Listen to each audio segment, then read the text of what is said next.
ভাই, অনলাইন জুয়া এখন খুব ছড়িয়ে গেছে, তাই না? হ্যাঁ, এটা শুধু একটা খেলা না, এটা একটা সমাজকে ধ্বংস করার ফাঁদ। হ্যাঁ, শুরুতে তো মনে হয় অল্প টাকায় সহজে ধনী হওয়া যাবে। এই লোভটাই একটা ফাঁদ। শুরুতে জিতাই, তারপর সব কেড়ে নেয়। দেখতেছি উঠতি বয়সের ছেলেগুলো এটাতে বেশি লিপ্ত হচ্ছে। কারণ তারা ভাবে এটা সহজে টাকা কামানোর রাস্তা, কিন্তু তারা বুঝে না এটা শুধু টাকা না, পুরো জীবনটাই শেষ করে দেয়। অনেকে তো সব হারিয়ে বসে থাকে, কিছুই করার থাকে না।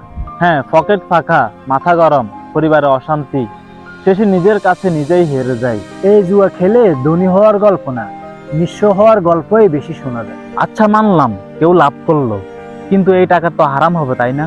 হ্যাঁ, এই বিষয়ে রাসূল সাল্লাল্লাহু আলাইহি ওয়াসাল্লাম বলেছেন, যে ব্যক্তি হারাম খায় এবং হারাম উপার্জন করে তার দোয়া কবুল হয় না। তাহলে একটু লাভের আশায় মানুষ যে পথে যাচ্ছে, সে পথটাই তো ভুল। ঠিক, হারাম টাকায় কখনো বরকত আসে না। একটু লাভের আশায় মানুষ ঢুকে আর বের হয় সব হারিয়ে। মনে রাখবেন, অনলাইন জুয়া মানুষকে ধনী বানাবে না, বরং নিঃস্ব করবে আজ অথবা কাল।